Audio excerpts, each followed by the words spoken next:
The Brandon Peters Show may contain explicit language and detailed plot points. For more information on the show, stay tuned to the end of the episode. The summer of 2015 at 10. It is Friday and time to take it into the weekend with another music video from the summer of 2015 at 10. The music video companion series returning. We have from 92.3 WTTS in Indianapolis and the host of the Caving Podcast, the Caving Podcast, Matt Pelsor. What's going on, man? There may be some other caving podcasts out there, but you have There aren't. There aren't, really. Well, okay. Yeah. So I think that there were a couple of women who I've actually been caving with who True crime started and caving. one. No.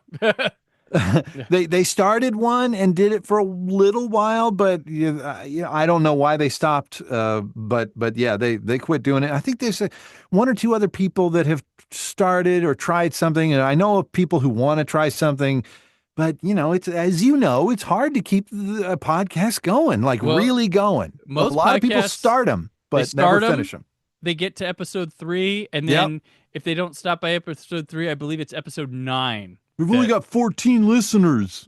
Yeah. So, I always say, and I when I talk with people and advise on podcasting, it's not the amount of listeners, it's if you get the right listener. Because exactly. I always point to our buddy and co-host of Summer of 2015 at 10, Scott Mendelson. When he was blogging, a person from Forbes was reading and enjoying his stuff, and that's how he got hired at Forbes back in the day. Blam. Takes one. See? It takes one. Yeah. So that's all I gotta say.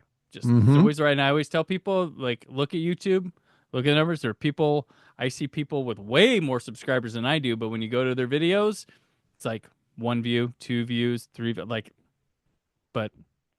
and just likes on a Facebook page don't equate to money in hand or butts in seats or tickets at the door. So exactly. You got to bring up some divisive nonsense, political nonsense on social media to get all the likes or comments. And, then the algorithm bumps it to the top. Right. That's why we see all that garbage. Yeah. It's a nutty world. And I have to say, online is not reality. And it's a weird thing where as a world we're starting to learn, going to have to learn, but it doesn't, there's a whole outside world, people that don't know. You go tell them this, hey, what do you think about this controversy online? They're like, what? I don't even know. And those people have it figured out. And I think what it is that we haven't, and I don't know if we will fully. I hope so. I feel like Gen Z is getting there because I think a lot of Gen Z are thinking, I hope by the time my kids are in middle school, high school, it's not as cool to have a smartphone anymore, because I do feel like we're heading in that direction where it's so normal and so many kids have inattentive parents who are on their phone the whole time. I want it to get to a point where having a smartphone isn't that cool anymore. Being accessible to your boss 24/7 isn't that good of an idea anymore. I feel like we might get there, Yeah. There are literally, there's some countries passing laws that they're saying that you are not required after 6 p.m. to respond to emails or stuff, and you can't be held accountable for that. There are laws that you're after for that. It's pretty good. And I think it's a great idea. Gen Zers, they like doing things. You just got to cater. They like the physical media. They like books. They like going to the movies if you make ones for them, as the Minecraft movie shows. They don't want to go see what was cool for dad, but now made for you. They like their own things. And their own ways. So maybe. I know when I was at Days of the Dead last year as a guest, I noticed a lot of young kids wanting to buy VHS tapes. And I'm like, no. That is so bizarre. We got so far. Here's the thing with VHS. The cover art, awesome. Unmatched. Great. Sure, I guess. But the quality is not there. And you can't be nostalgia for when you weren't there. No, stop. It's like if there were somewhere in an alternate universe, there are a lot of cassette watchers, because in that alternate universe they got beta, which was better, so much better, right? but over here in our weird carnival of nonsense, we got VHS as the standard, and Right. yeah, good for them, I guess, for bringing Yeah. VHS back. But yeah, Speaking of VHS, let's talk about the movies from this past week that maybe you've seen, maybe not. ooh, let's go. Okay, first one, 3.5 minutes, 10 bullets. Yeah, It's a documentary about a black kid who was shot by a very white supremacist white man. It's oh, about the whole geez. court case of that. And the second one is Manglehorn, which is a Al Pacino movie directed by David Gordon Green. He plays like a locksmith, just troubled guy trying to get by in life. Dope. Have you seen Dope? It's a teen comedy. I have not seen Dope, Pretty but good movie. Pretty good I movie. remember Dope. Dope. And then Inside Out. Well, yeah. Yeah. I mean, I'm a dad. I've seen Yep. Inside Out. And because and I think he recently gave up this role, but he was the chair of the foundation that is behind the Kurt Vonnegut Museum and Library in downtown Indianapolis. Who is he? Louis Black, Oh yeah, no, he's Who- he's in who plays Anger. Yeah, he's in the second one too. Yeah. Yeah, and he was in the second one too. Yeah. And yeah, he was the chair of the foundation for the Kurt Vonnegut Memorial Library and Museum downtown Indy. And I did a few segments with him for the morning show whenever Okay. they had something going on. So I would say he's probably the most famous person in my cell phone. Oh, very cool. Yeah, I went. Did you go and see him at Ball State? He did stand up there one I time. did. Yeah, I It went was and saw like him. Yeah. 2004 or 3, Yeah. something like that. Yeah. I did. Very cool. It was yeah. great. Oh, it was awesome. That was so good. You were there? Yeah, I was Oh. there. Yeah. Yeah, because he really like, and they put him in that one college movie, Accepted, but he really was like the old guy that spoke to the young people well. That's one Yeah. thing I liked about him. I was lucky in that was my introduction to him. That okay. show.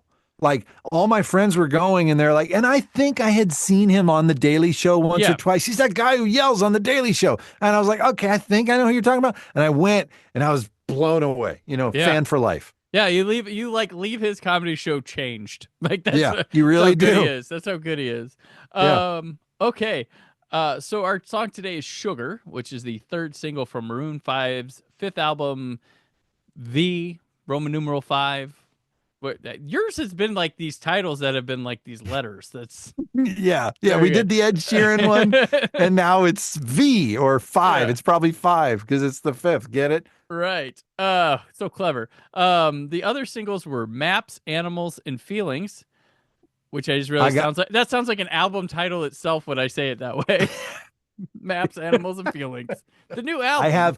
All right. I love the song Sugar. This is a fun song. I like a lot of Maroon 5 songs, but among my least favorite songs ever, not just by them, but ever, is Animals. I cannot stand the repeat of the last syllable. Animals, moles. Are you kidding me? You couldn't have come up with anything else. Anything else. Animals, moles? Fuck off with that. No way. Come on, Adam. This one peaked at number 2 on the Billboard Hot 100, certified diamond, the third Maroon 5 song to do that, and was nominated for Best Duo Pop Performance or Pop Group, Best Duo / Pop Group Performance Grammy.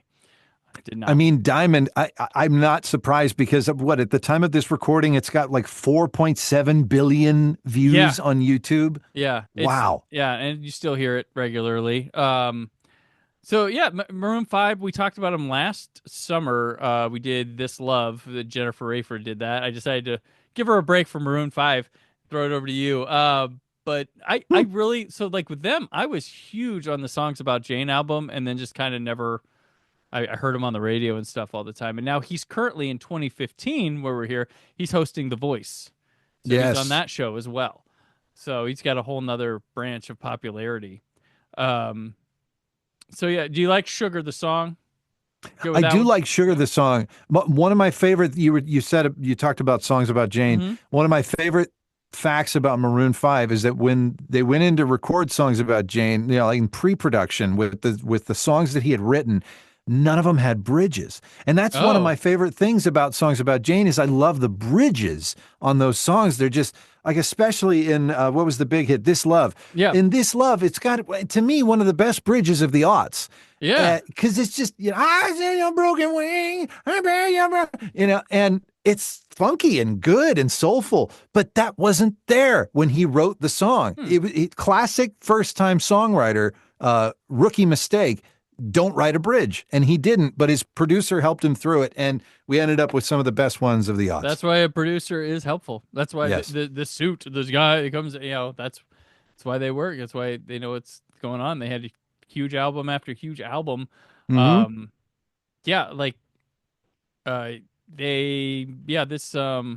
This song with Maroon 5. I was talking about someone the other day because rock music is kind of like it's not as important anymore. Like like hip hop, pop, well, rap, pop, country, the good old rock band. Like we were wondering, like, is Coldplay the last like universally loved rock band there was? But I'm like, wait, Maroon 5 came after. Do they qualify? Like, and I'm not saying that everybody has to like them, but they have their album sales are insane and their tours sell out like crazy. Like, like your U2s and stuff like that come through and they're like just this generally loved rock band globally. I'm like, I don't know about Maroon 5's global appeal, but Coldplay sure was. And I'm like, is it crazy that our we've seen like the last ones or something? But well, I think you're absolutely right. There was this thing that a lot of like sort of rock scholars called the 13-year rock cycle. Mhm. So every 13 years, rock would make a comeback, going back to like the early 50s, like when rock and roll was born. Yeah. That's when the 13-year rock cycle starts. So rock was real big at its beginning and then subsided and everyone's like rock is dead, and then it comes back in the 60s, and then it comes back at the end of the 70s after disco fizzles out. Rock was on this steady 13-year cycle and you could track it, but the last time it was supposed to come around was like 2020-ish and it just didn't. Yeah. And it's still, rock and roll is always going to be there. Yeah. And I do believe that we're due for another wave of popularity when it comes to rock and roll. There's a lot of good talent out there, but I don't know that there's enough. And I think rock is going to look different when it comes back, and maybe too different to where we won't call it rock and roll. When that happens, it'll be something like pop or something just a little bit, because genres have become so fragmented, right? Yeah, and the not mattering. Yeah. So I do think I am picking up what you're putting down, I guess. Yeah, right. Yeah, it's just like I'm thinking, like, who's the last one that just hit like that? Because I mean, Mumford and Sons came out, they were big, but I feel like they hit big with that first one and then kind of plateaued a bit. And everyone wanted to call that folk, and we were playing it on the alternative station. And some people who were like rock people, distorted guitars and, metal and, strobe lights, they were all like, what are you playing this shit for? And we're like, well, this is popular. And it obviously became.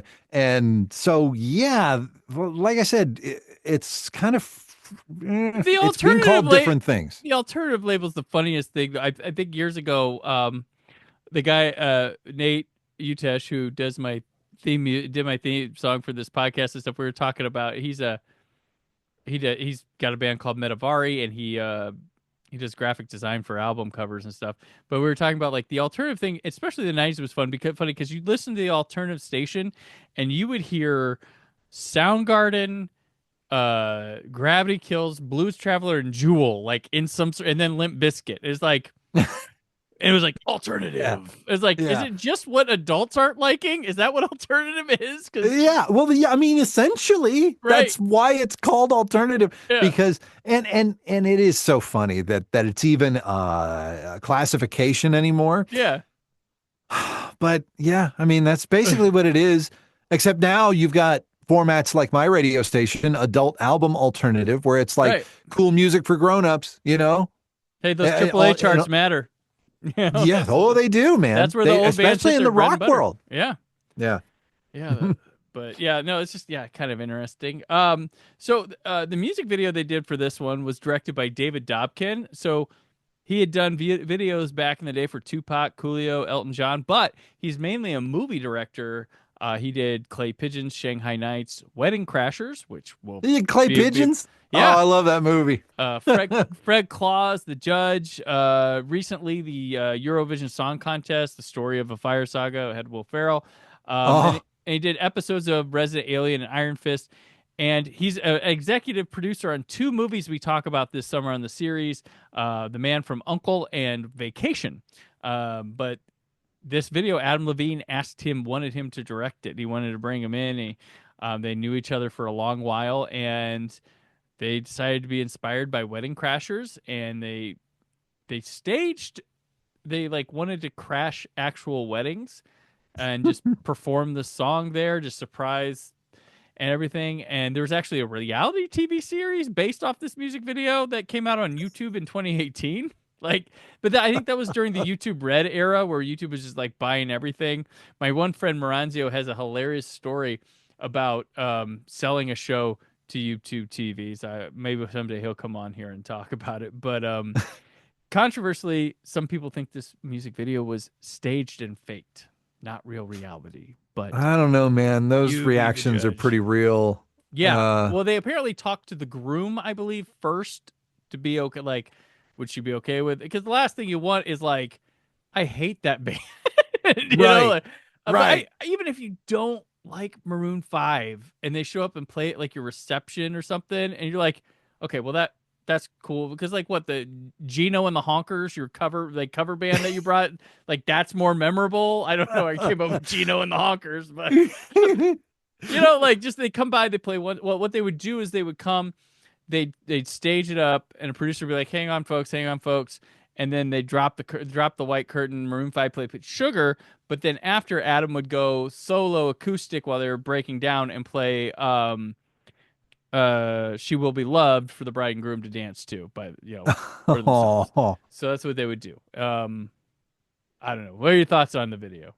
I thought from the moment I first saw it, because I did see this at about the time when it first came out, and it was either my wife or my sister who told me about it, and I thought, brilliant. It's brilliant. It's a brilliant idea, because at this point, like we said earlier, Adam Levine is kind of a household name. He's on The Voice.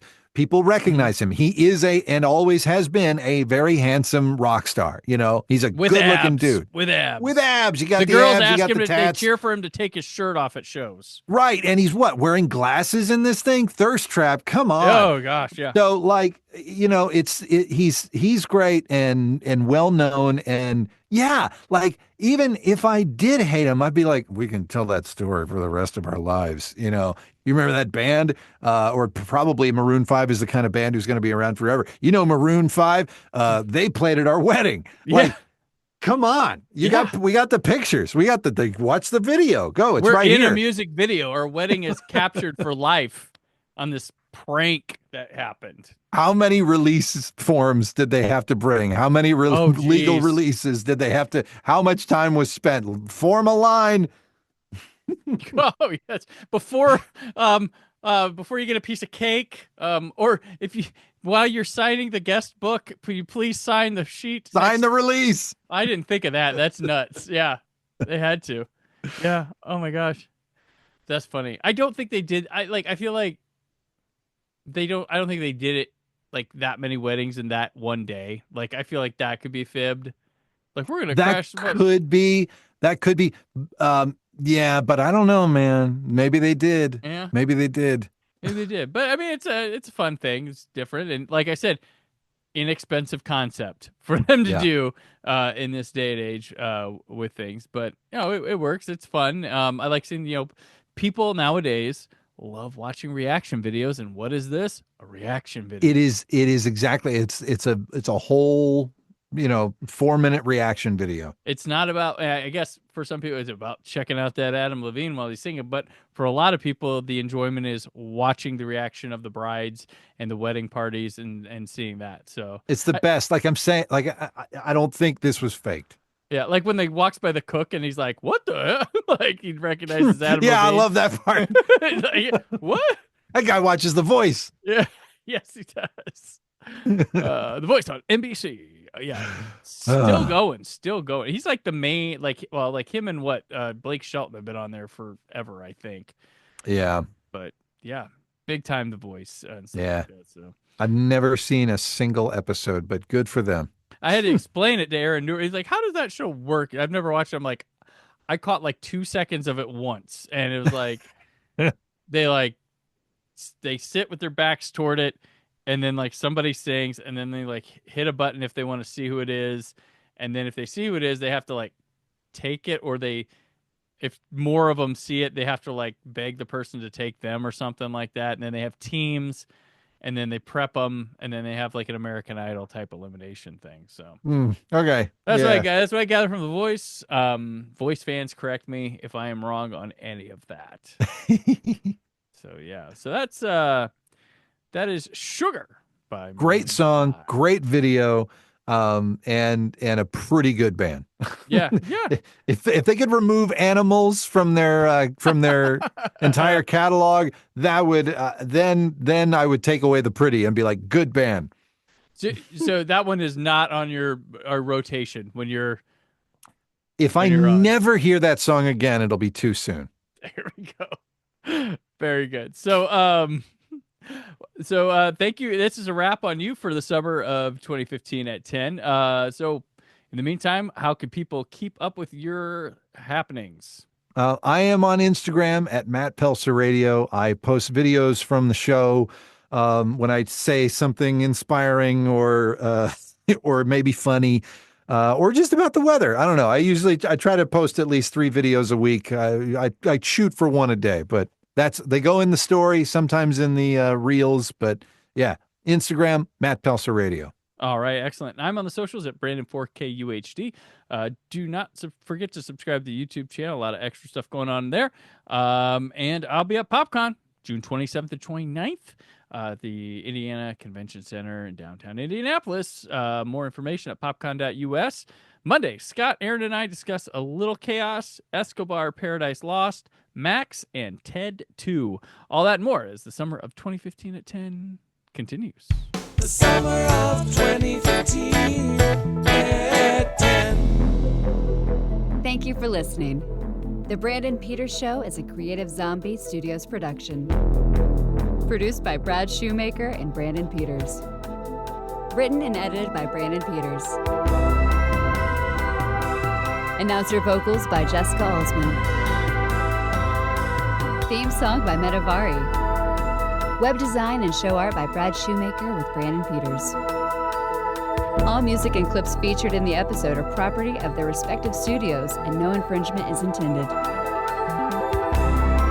Additional information on this and other episodes at BrandonPetersShow.com. For any inquiries, press opportunities, or sponsorship, contact mail at BrandonPetersShow.com. The show is available on Apple Music, Spotify, or anywhere podcasts are found.